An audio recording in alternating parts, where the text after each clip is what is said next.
Muito bem, boa tarde, pessoal. Eu acho que esse tempo de pandemia, de uma forma ou de outra, deixa marcas na gente, né? Tem deixado marcas na gente. E eu também penso que esse seja um tempo onde a gente viva de modo mais intenso essa experiência de cura interior. É, é interessante como as coisas são, né? Como foi providencial a gente ter vivido isso no retiro de carnaval ano passado, termos rezado com toda a experiência de cura interior, que não só é importante para esse momento que a gente está vivendo, como também dentro daquilo que é de essência na nossa vocação. A nossa vocação é uma vocação de cura interior. A volta do filho para casa é um movimento de cura interior, para receber o abraço do pai. O filho mais velho que precisa se desprender das suas mágoas, dos seus ressentimentos, entrar de novo em casa e atender o apelo do pai, também é um movimento de cura interior. Para que nós cheguemos àquele coração do pai que acolhe a todos, mesmo os mais difíceis, precisa se passar por uma experiência de cura interior. A nossa vocação, ela é construída, ela acontece nesse movimento de cura interior, né? E para esse tempo, isso ainda fica mais evidente, né? Esse tempo onde a gente precisa também curar o nosso coração de todos os efeitos dessa pandemia, no nosso psicológico, nas nossas vidas, na nossa história, em todas as marcas que visíveis e invisíveis que essa pandemia tem deixado em nós, né? Graças a Deus as coisas estão acontecendo, né? A campanha de vacinação está andando, a gente estava até celebrando isso agora no início, né? De muitas pessoas já na comunidade vacinadas, ainda que algumas estejam apanhando da AstraZeneca, né? Tem gente que diz que a AstraZeneca imuniza pauladas. Eu dei sorte, eu peguei a Pfizer. Agora o pessoal está até brincando que tem sommelier de vacina. Não vou tomar a AstraZeneca, só tomo Pfizer. Né? Ninguém nunca se preocupou com de onde vinha a vacina. Agora todo mundo está preocupado, né? Mas graças a Deus todo mundo está aos pouquinhos, né? A gente vai sendo imunizado e daqui a pouco a gente vai deixando esse caos todo para trás, né?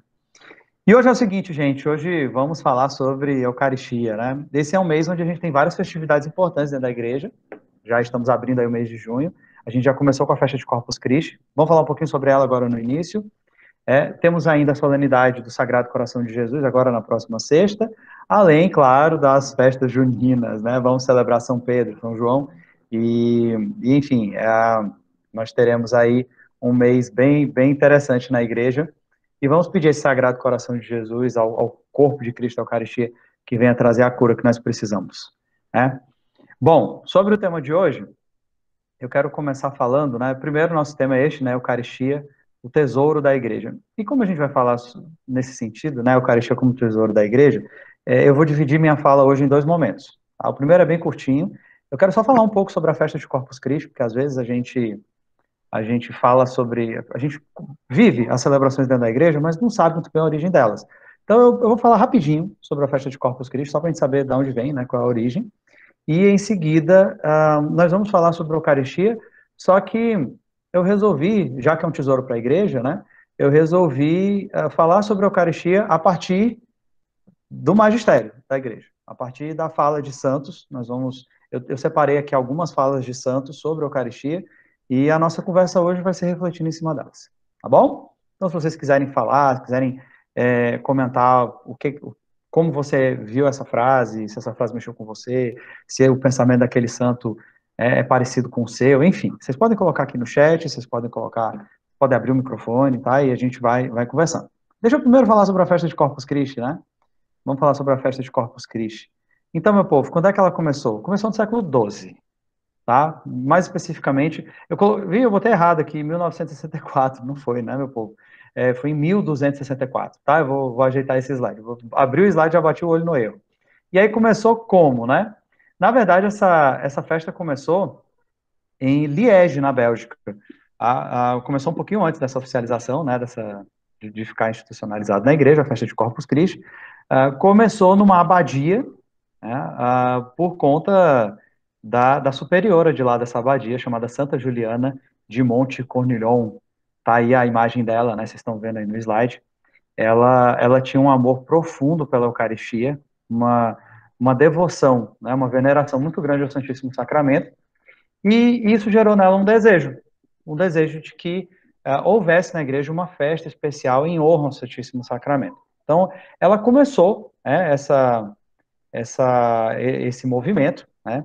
E diante desse desejo, esse desejo dela terminou ficando mais intenso, ficou mais forte, por conta de uma visão que ela teve.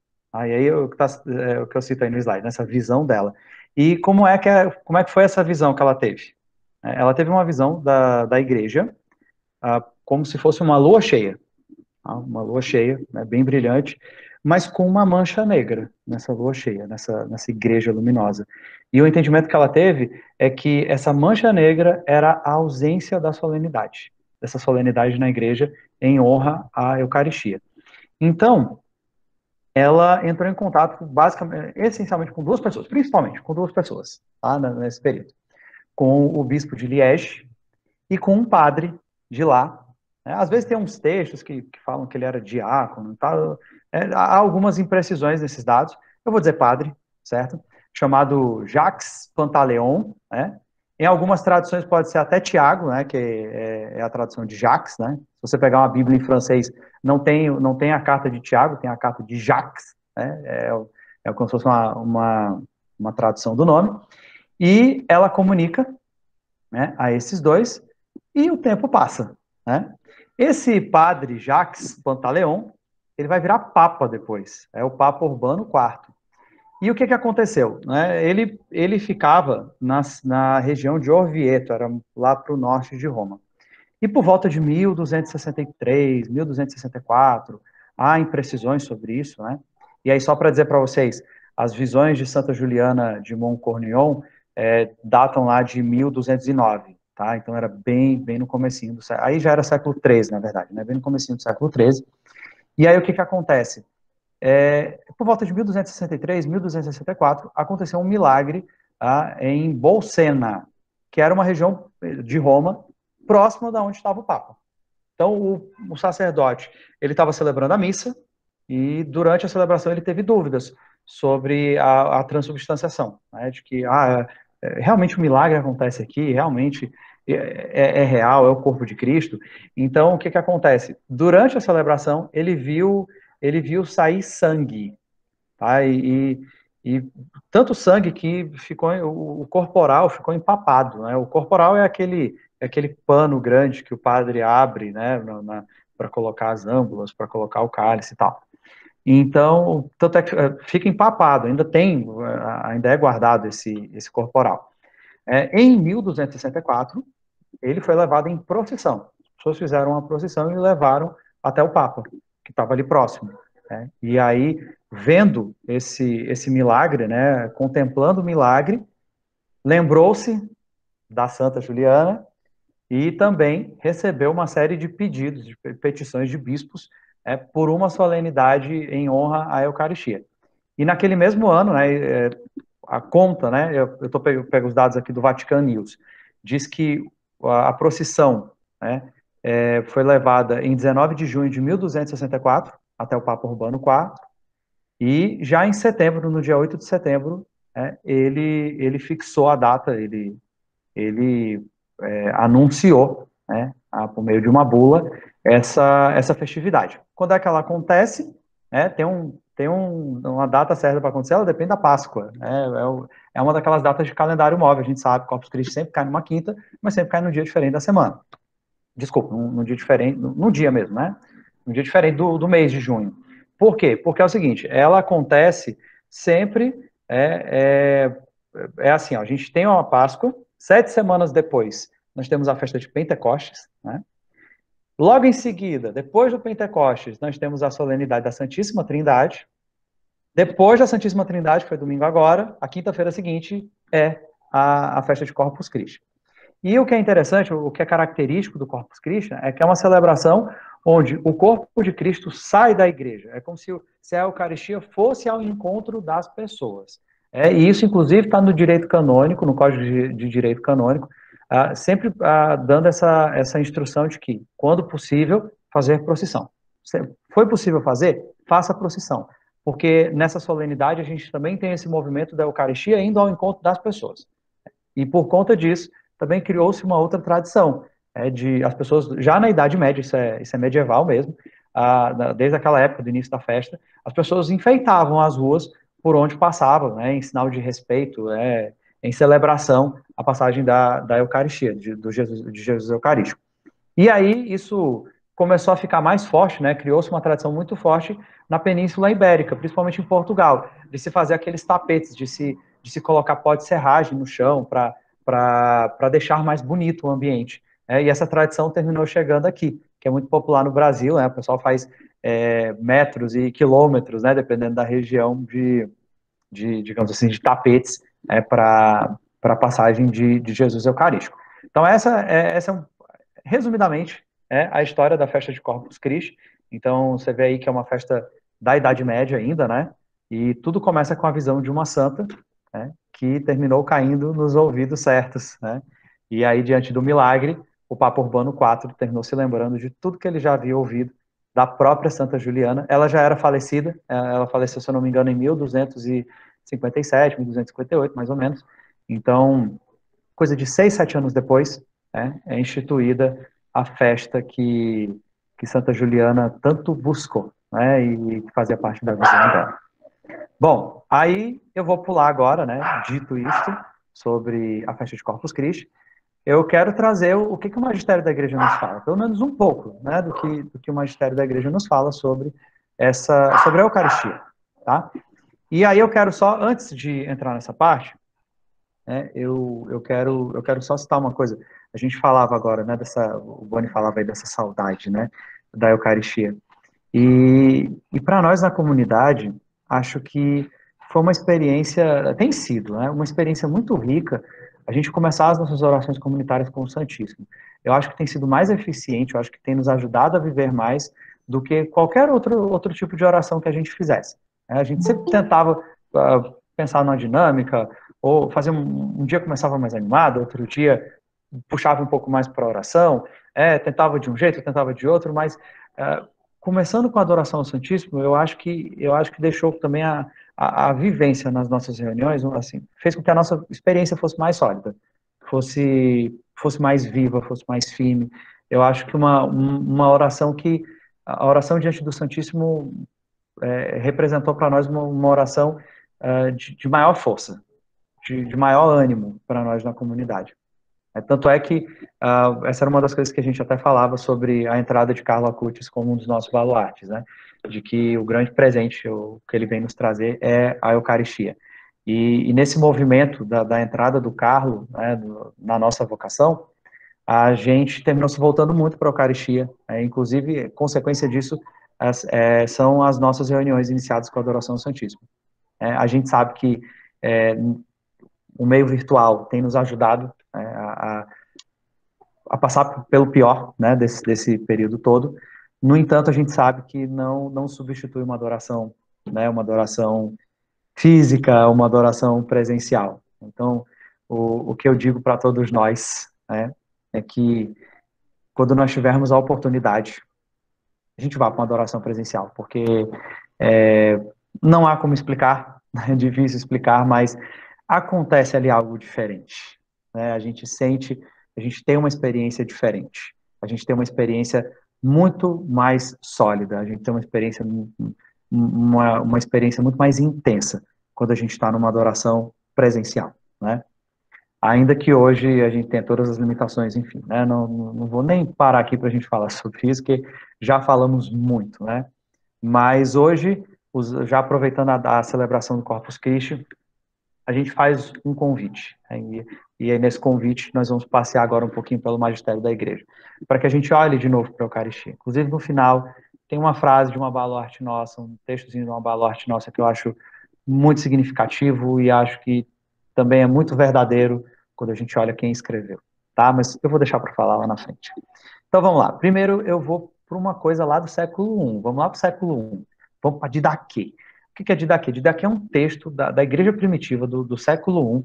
Não há uma precisão muito grande de qual seja o período. Tem gente que fala que foi escrito entre os anos 70 e 80, entre 80 e 90. Eu não vou entrar nessa discussão, não. Mas a Didaquê é o primeiro catecismo da igreja. Tá? ou Doutrina dos Doze Apóstolos. É um texto bem curtinho, mas que tem um valor teológico, é uma riqueza absurda para a igreja. E aí eu quero trazer um trechinho do que a Didaquê fala sobre a Eucaristia. Tá? Diz assim: reunidos no dia do Senhor, Dominus, partiu o pão e dai graças, depois de confessardes os vossos pecados, a fim de que o vosso sacrifício seja puro. Purificar o coração para receber o corpo de Cristo. Quem tiver divergência com seu companheiro não deve se juntar a nós antes de se reconciliar, para que não seja profanado o vosso sacrifício, conforme disse o Senhor, que em todo lugar e tempo me seja oferecido um sacrifício puro, pois sou um rei poderoso, diz o Senhor, e meu nome é admirável entre as nações. E aqui a gente volta para um tema recorrente para a gente, né? Assim, a importância da reconciliação, a importância do perdão, a importância da reconciliação com Deus e com os outros, né? O que é para nós um grande desafio, porque nem sempre é fácil, né? Nem sempre é fácil. E aí eu volto um pouco ao que a gente conversou semana passada, quantas vezes nós não nos assemelhamos a um dos filhos da parábola, né? Ou como aquele indiferente que vira as costas e não está nem aí, ou como aquele que fica rancoroso, que não consegue perdoar o irmão que volta, né? Esse é um desafio para todos nós. A gente vai ficar sempre falando de perdão porque a gente sempre vai precisar pensar sobre isso. A gente sempre vai precisar ressignificar essa experiência nas nossas vidas. A gente sempre vai encontrar algum aspecto para lançar o perdão ou para buscar o perdão. Tá? Isso vai fazer parte sempre, sempre, sempre, sempre. Se não, só se confessava uma vez na vida. Né? A gente se confessa quantas vezes puder, né? até o fim. Justamente porque a igreja sabe, né, diante de toda a sua experiência, e a gente sabe também, se a gente for honesto com a nossa vida, né, que muitas vezes a gente erra, muitas vezes a gente precisa perdoar, muitas vezes a gente precisa ser perdoado. E nem sempre a gente está disposto a isso. Né? Nem sempre a gente está com o coração aberto a isso. Então é por isso que, sim, vamos sempre falar sobre perdão. Né? Perdão aqui aparece na doutrina dos 12 apóstolos como um pré-requisito para purificar o coração e buscar a Eucaristia, né? E receber com o coração puro o corpo de Cristo. Vou pular aqui para mais uma frase. Nós vamos agora para São Francisco Sales. São Francisco Sales é espetacular, né? São Francisco Sales, doutor da Igreja, sempre nos traz grandes ensinamentos, inclusive grande influência de Dom Bosco, né? Por isso que a ordem dele é a dos salesianos, né? São Francisco Sales é a grande referência para Dom Bosco, de santo, né? Então vamos lá. O que São Francisco Sales diz? Duas espécies de pessoas devem comungar com frequência: os perfeitos, para se conservarem perfeitos, e os imperfeitos, para chegarem à perfeição.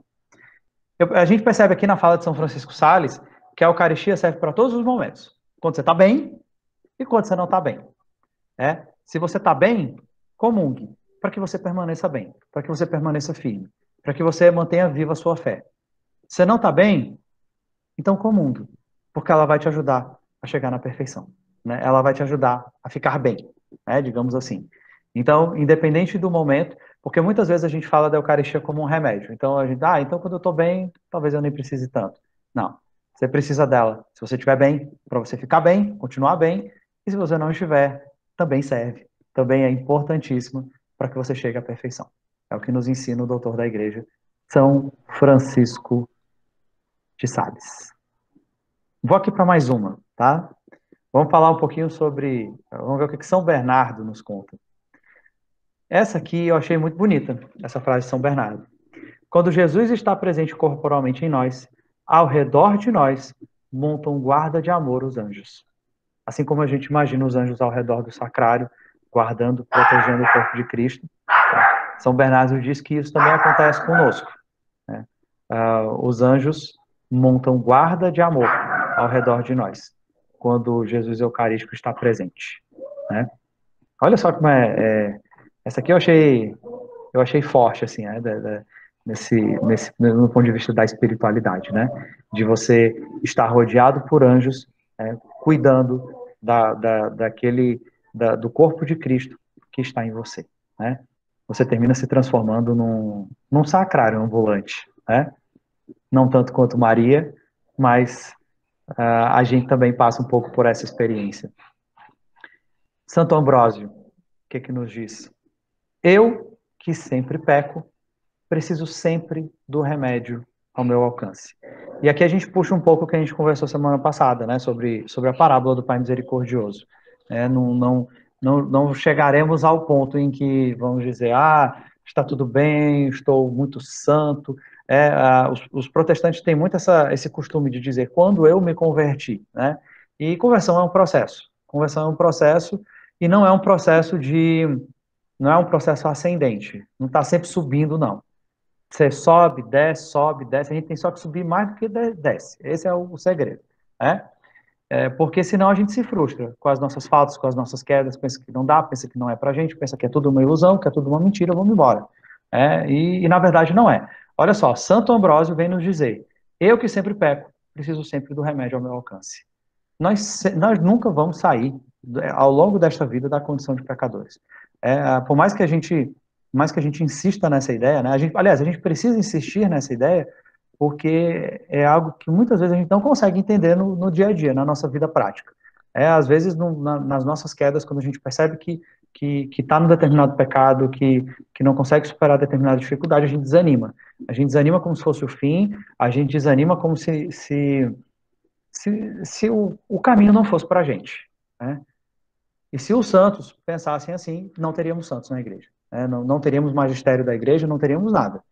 Tá? Porque um dos pré-requisitos para ser cristão é reconhecer a fraqueza. Né? É reconhecer, porque se a gente também não se reconhece como fraco, como vamos contemplar a grandeza de Deus? Vamos estar tão inflados, tão arrogantes, tão orgulhosos, que não vamos conseguir encontrar a beleza, até mesmo da Eucaristia. Então, Santo Ambrósio vem nos lembrar, mais uma vez, das nossas falhas, das nossas limitações, e da Eucaristia como um remédio. Esse ponto eu vou deixar para comentar mais para frente, porque tem outra frase nesse sentido. Vamos chamar aqui São Gregório Nazianzeno. O que ele vai nos dizer? Este pão do céu requer que se tenha fome. Ele quer ser desejado. Eu lembro que, eu não sei se vocês também passaram por isso, eu acredito que muitos tenham passado, né? Esse tempo, a gente passou muito tempo sem conseguir ir para uma missa presencial, né? A gente passou muito tempo, foram meses, né? Acho que foi em abril que fechou tudo, ano passado, e talvez lá para o final do ano, talvez agora eu nem lembro a época, não sei se foi lá para outubro, novembro, que as coisas começaram a voltar, e a gente começou a retornar às missas presenciais. E eu lembro que para mim foi muito forte voltar a comungar, né? Ainda que a gente acompanhasse sempre as missas, estivesse sempre acompanhando tudo pela televisão, mas aí eu volto àquele ponto que eu disse no início, né? Não é a mesma coisa.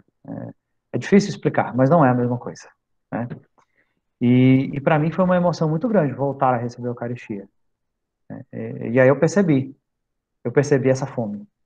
Que às vezes a gente está no dia a dia, na nossa rotina, participando das missas, comungando e tudo, e às vezes a gente corre o risco de banalizar o sacramento.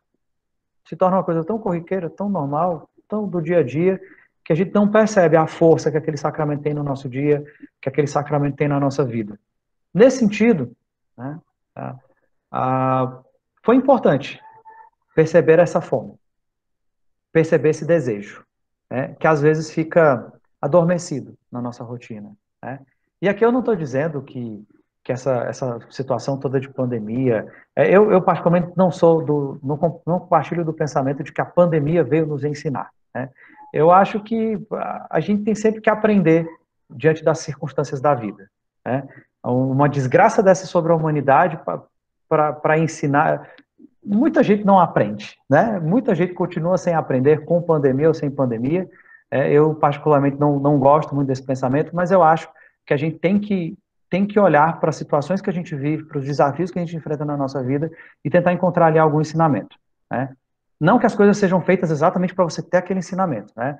Milhares de pessoas morrendo para você aprender uma coisa. Não é isso. Né? Seria muito cruel pensar dessa maneira. Né? Mas eu acho que a gente pode buscar, à luz do Espírito Santo, encontrar significado nas coisas, aprender com todas as circunstâncias, sejam elas boas ou ruins. E eu acho que para nós essa fome foi percebida nesse tempo todo que a gente ficou sem Eucaristia. Mas, ao mesmo tempo, essa situação toda deixa a gente abalado E até essa coisa de, de estarmos numa menor frequência nas missas, né, participando da Eucaristia e até em momentos de adoração, isso pode nos enfraquecer. Né? E hoje eu aproveito também para fazer esse chamado para todos nós, enquanto vocação, que a gente volte a olhar para a Eucaristia, né, que a gente volte a alimentar no nosso coração o amor pelo sacramento da Eucaristia. E aqui, diante do que o magistério da igreja nos traz, diante daquilo que os santos nos ensinam, que os doutores da igreja nos ensinam, a gente tem na Eucaristia um caminho, é um caminho seguro, uma força, é uma grande força para a nossa caminhada. Bom, seguindo aqui, né? Deixa eu ver se eu ia falar mais. O pessoal do pré-discipulado do primeiro ano estava rezando com um livro, né? Que era o Elogio da Sede, onde toda a reflexão é feita em cima ele parte da experiência da sede humana, né? E aí linkando com a sede de Deus.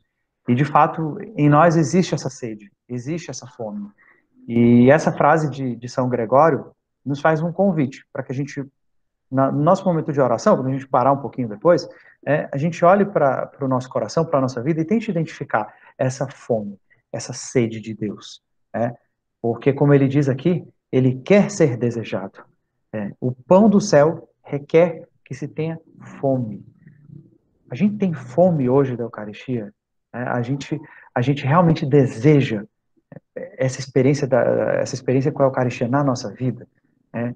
Acho que amanhã é domingo, né? Talvez seja um bom exercício para todos nós. Né? Antes da gente ir para a missa, da gente participar da celebração, a gente olhar para si, né? Lançar esse olhar para si e tentar encontrar essa fome, tentar encontrar essa sede. Se a gente puder ir presencialmente para a missa, né? Que na hora de receber a comunhão, a gente, até chegar, né, no momento da comunhão, a gente alimente esse desejo. A gente busca essa fome da Eucaristia no nosso coração, para que a nossa comunhão, para que a gente consiga encontrar na nossa comunhão a força. Né? Deus está sempre ali para nos alimentar, para nos sustentar, mas às vezes nós somos como aquele filho que não quer entrar na casa. O pai vem e suplica. A gente falava sobre isso semana passada, né? O pai sai de casa, porque ele vai ao encontro dos dois filhos. A gente olha só para um, mas ele vai ao encontro dos dois. Né? Ele vai ao encontro do filho mais velho e suplica: meu filho, volte. Enquanto um está voltando e ele sai correndo para abraçar, para trazer mais rápido para dentro de casa, o outro não quer entrar. Né?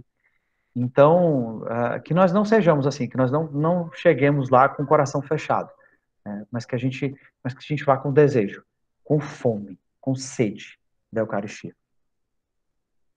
Seguindo, vamos para Santo Afonso de Ligório. Só olhar aqui em Santo Afonso de Ligório, o que a gente tem? Santo Afonso de Ligório nos diz o seguinte: a comunhão diária não pode conviver com o desejo de aparecer, vaidade no vestir. Quantas vezes a gente se preocupa, né, em estar, muito elegante, muito. Há paróquias em que existe quase uma disputa entre os fiéis para ver quem vai mais arrumado, quem vai mais elegante, né? E São Afonso de Ligório vem nos dar esse chamado de atenção. Prazeres da gula, comodidades, conversas frívolas e maldosas.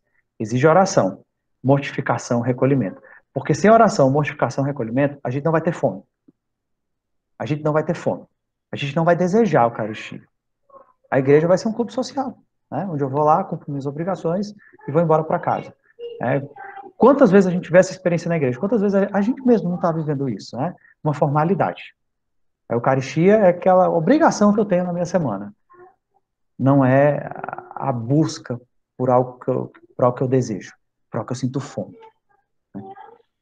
E aí ele diz ainda: ficai certos de que todos os instantes da nossa vida, todos os instantes da nossa vida, o tempo que passardes diante do divino sacramento será o que vos dará mais força durante a vida, mais consolação na hora da morte e durante a eternidade. Então, diante do que diz Santo Afonso de Ligório, né? O que Santo Afonso de Ligório vem nos dizer? Você está se sentindo fraco? Você tá precisando, de forças para a sua caminhada, para a sua vida? Busque o Santíssimo Sacramento. Busque a adoração. Busque a Eucaristia. Passe tempo com o Divino Sacramento. Né? Esse é um ponto importante para todos nós. Né? Eu olhando para essas frases, olhando para o magistério da igreja e me avaliando aqui também. Né? Eu sinto também na minha vida, eu preciso também alimentar essa fome. Eu preciso alimentar esse desejo. Quantas vezes eu já não fui para a missa por uma formalidade, por uma obrigação? Ah, é o compromisso que eu tenho. Mas não é só compromisso. A gente não pode se contentar em ir para uma celebração apenas porque é um compromisso, para cumprir o seu preceito. Se você ficar só nisso, né, se a gente fica só nisso, a nossa fé enfraquece. Fica sem sentido, fica sem rumo. A gente fica à toa. Né? A gente precisa encontrar essa fome na nossa vida. A gente precisa encontrar esse desejo. A gente precisa ir para uma missa realmente desejando. É o que Carlo Acutis mais vem nos ensinar. É esse desejo pela Eucaristia. Continuando com Santo Afonso de Ligório. Né? Deixa eu ver se tinha mais alguma coisa para comentar aqui dele. Acho que eu já falei o que eu queria falar dele. Pronto. Não, já falei. Já falei o que eu queria nesta frase. Vamos para mais um santo. São Pio X. Essa aqui eu achei interessante o final. Dá só uma olhada. Ó. A devoção à Eucaristia é a mais nobre de todas as devoções, porque tem o próprio Deus por objeto. É a mais salutar, porque nos dá o próprio autor da graça.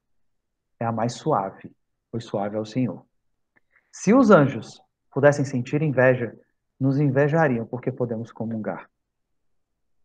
Se os anjos pudessem sentir inveja, nos invejariam, porque podemos comungar. Quantas vezes a comunhão é algo banal para a gente? Está no ordinário da vida. Né? Quando eu falo ordinário, eu não falo no sentido pejorativo, eu falo daquilo que é comum, daquilo que é banal, daquilo que é corriqueiro. Né? Quantas vezes a gente não transforma a Eucaristia em algo corriqueiro, em algo banal da nossa semana? Né? E como a gente precisa mudar esse olhar? Né? Como a gente precisa mudar essa percepção?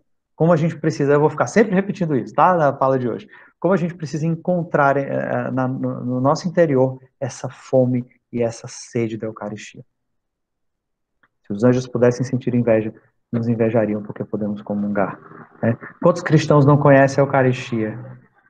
E a gente tem lá. Né? Eu me recordo, eu não sei onde eu vi essa fala, de um protestante que chegou para um católico dizendo isso. Disse, olha, se eu acreditasse na Eucaristia de vocês, eu ia para a missa todo dia. Eu ia comungar todo dia. Se eu acreditasse que ali fosse realmente o corpo de Cristo, né, se fosse o próprio, se eu acreditasse que ali fosse o próprio Cristo para me alimentar, eu ia todo dia. É claro que para uma pessoa que não vive essa experiência é fácil falar isso, né? Quando você vive, você corre o risco sério de banalizar, de cair no costume, no hábito, né? E é algo que a gente sempre precisa parar para refletir, porque não pode ser um simples hábito, não pode ser um simples preceito. Santa Teresinha do Menino Jesus. Agora eu vou, nessa reta final aqui, eu vou chamar uns amiguinhos nossos, tá bom?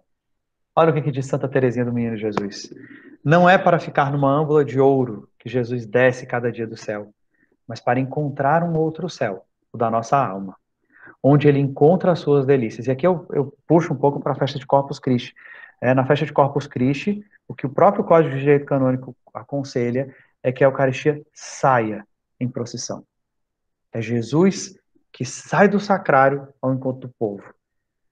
E aqui a gente casa um pouco com o que Santa Teresinha do Menino Jesus diz, né?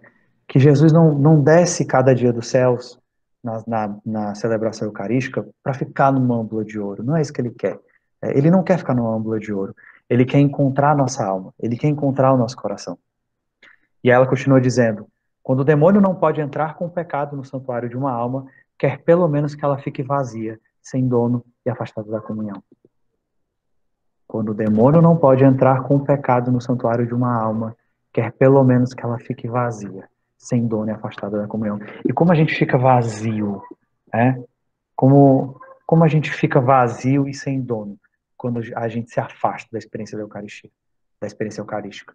Quando a gente se afasta da vida de oração, quando a gente vai se afastando de Deus, realmente a gente sente a gente passa por uma experiência de vazio, ainda que a gente demore para perceber. Meu Deus, quantas vezes eu me peguei assim, depois de muito tempo para perceber o vazio que eu percebi em mim por ter me afastado da oração, por ter me afastado da Eucaristia, né? Ainda que eu fosse para a missa, ainda que eu participasse, mas no perceber a fome, no perceber o desejo, no alimentar o desejo. Né? E como a gente fica frágil quando a gente se afasta. E é o que vem nos dizer Santa Teresinha do Menino Jesus. Vamos chamar outro amiguinho nosso. Vamos chamar um tal de João Bosco. São João Bosco nos diz assim: não omitais nunca a visita a cada dia ao Santíssimo Sacramento, ainda que seja muito breve, mas contanto que seja constante. Às vezes a gente diz, não, eu não vou, porque, mesmo que seja uma oração online, né? Não, eu não vou porque eu tenho pouco tempo, está tão corrido hoje e tal. E o que Dom Bosco vem nos dizer? Mesmo que seja muito breve, mas precisa ser constante. Aí a gente puxa Santa Teresinha do Menino Jesus, né? Senão a casa fica vazia, sem dono. Quereis que o Senhor vos dê muitas graças? Visitai-o muitas vezes. Quereis que ele vos dê poucas graças? Visitai-o poucas vezes. Quereis que o demônio vos assalte? Visitai raramente a Jesus sacramentado. Quereis que o demônio fuja de vós? Visitais a Jesus muitas vezes. Quereis vencer ao demônio? Refugiai-vos sempre aos pés de Jesus. Quereis ser vencidos? Deixai de visitar Jesus. É o que nos ensina o nosso baluarte, Dom Bosco. E aqui parece muito com o que Santa Teresinha diz, né? Porque a casa fica vazia, a casa fica sem dono, né? E não é que Jesus fique contabilizando quantas vezes a gente vai, mas a nossa frequência revela a nossa fome. A nossa frequência revela o nosso desejo. A nossa frequência revela o nosso desejo de sempre voltar para a casa do Pai. Se a gente não faz isso, talvez seja um sinal de que nós estejamos lá rancorosos do lado de fora, esperando o Pai vir suplicar: meu filho, volte, entre para casa, entre de casa. Né? Abra o seu coração. Né? Não é que Jesus contabilize, mas é que são ações que revelam como está o coração da pessoa, como está o interior da pessoa. Vamos puxar o baluarte nosso. São João Paulo II. Eis aqui o tesouro da igreja. Por isso que eu botei, por isso que eu coloquei, Eucaristia, tesouro da igreja. Eis aqui o tesouro da igreja, o coração do mundo, o penhor da meta pela qual, mesmo inconscientemente, suspira todo homem. E às vezes nós que escutamos tanto sobre a Eucaristia, às vezes a gente está tão amargurado, às vezes a gente está tão angustiado, né? E inconscientemente desejando estar diante de Jesus, desejando receber o abraço de Jesus, desejando contemplar a Eucaristia. E às vezes nos falta consciência, né? Mesmo para a gente que já tem experiência com o sacramento, que conhece o sacramento, que acredita no sacramento, né? Mas às vezes nos falta também a consciência. E aqui vem nos dizer João Paulo II. Vamos puxar mais uma, né? Tá faltando dois, né? Então, olha só. Santa Teresa de Calcutá nos diz o seguinte: tem problemas? Vai ao Santíssimo. Está triste? Vai ao Santíssimo. Precisa de paz? Vai ao Santíssimo. Estás enfermo? Vai ao Santíssimo. O lugar mais poderoso desta terra é diante de Jesus Cristo na Eucaristia. E isso não é só uma frase bonita, né? A gente sabe que na vida de Madre Teresa de Calcutá, esse ir até o Santíssimo foi uma constante. Né? Sempre começava o dia indo para a capela e ficando entre 1 e 2 horas, pelo menos, de adoração. Houve até um período em que as irmãs estavam muito preocupadas porque estavam muito atarefadas, não estavam dando conta e deram a sugestão de reduzir o tempo de adoração. A gente passa muito tempo na capela. Se a gente reduzir o tempo da capela, a gente consegue fazer mais coisa. E aí, Maria Teresa de Calcutá olhou e disse assim: ótimo, então nós vamos mudar. Então, a partir de agora, não ficaremos ficaremos 2 horas diante do Santíssimo. Né? E esse texto dela, né, essa frase dela, é muito, na verdade, não é só um pensamento, né? É a expressão de uma vida. Mesmo nos momentos em que Maria Teresa estava abalada na sua fé, e a gente sabe, né, já falamos muito sobre isso, Maria Teresa de Calcutá passou por um tempo muito nebuloso, a gente chama de deserto, né, espiritual muito grande, onde foi difícil viver a fé, mas ela não deixava todo dia de estar na capela diante do Santíssimo, talvez implorando para ele, né? Talvez implorando: me ajude a acreditar, me ajude a ter mais fé, me ajude a seguir. Né?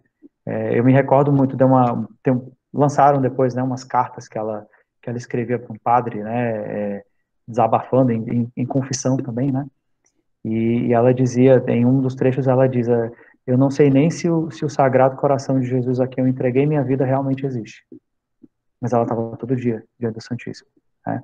Às vezes a gente pensa que a falta de fé, as incertezas, as dúvidas são só coisa da nossa vida. Não são. Todo mundo passa por isso. porque a vida é um grande mistério. A vida é um grande mistério. Há muitas coisas que a gente não tem como explicar. Né? E aí, até mesmo falando como físico, o universo é um grande mistério. É um grande mistério. Tem coisas que a gente olha e diz assim, como vamos explicar isso? O porquê disso tudo? Por que está acontecendo isso? Qual é a origem dessas regras todas, dessas leis todas? Por que esse universo existe? Como tudo começou? Isso nos angustia. Isso nos angustia muito. Né? E a angústia faz parte da condição humana, faz parte da vida. Né? Se a gente não sente angústia diante de tantas incertezas da vida, porque a gente está fugindo da realidade, de alguma forma. Se a gente olhar com seriedade para a realidade, a gente vai sentir angústia. A gente vai sentir alguns momentos perdidos. Todos os santos passaram por isso. Não tenho dúvida. Todos os santos. Mas o que eles não fizeram? Eles não abandonaram Jesus. Eles não abandonaram a fé. Ainda que fosse difícil. Ainda que fossem dias terríveis. Ainda que não sentissem nada. Ainda que passassem muito tempo sem sentir a presença de Deus. Que às vezes a gente acha que os santos eram aqueles que viviam sendo arrebatados na oração. Não é. Não são. Alguns até eram, mas nem todos. Né? Muitos deles viveram um calvário muito grande, viveram um deserto muito grande. Madre Teresa é muito conhecida por isso, por ter vivido esse deserto na sua vida. Mas não abandonou o Santíssimo Sacramento, não abandonou o coração de Jesus. E eu vou terminar com aquele que nos chamou mais a estar diante do Santíssimo. O nosso beato Carlo Acutis, a Eucaristia é minha autoestrada para o céu. Essa frase aqui é conhecida demais. Né? Essa frase aqui já é um clássico. Né? E aqui eu volto a dizer, eu acho que a gente fala muito do Carlo, né? Tem várias coisas para se falar sobre o Carlo, sobre a questão de desde cedo colocar a sua vida diante de Deus, de buscar a santidade muito novo, a questão da devoção mariana, né? Há muita coisa a se falar sobre o Carlo, mas eu acho que o que ele vem nos trazer de contribuição, o que ele vem nos trazer de maior ensinamento é aquilo que era um dos seus pilares, um pilar da sua espiritualidade. A gente falou sobre isso na live com o Padre Fábio Vieira, é a devoção à Eucaristia. Essa devoção à Eucaristia eu acho que é o grande presente que o Carlo veio trazer para todos nós enquanto vocação. Eu já disse isso em outro momento na comunidade, né? Mas eu acho que esse é o grande presente. Eu acho que a gente precisa abraçar esse presente. Né? Precisa abraçar e precisa viver mais. Enquanto vocação, a gente tem rezado essas últimas semanas, né?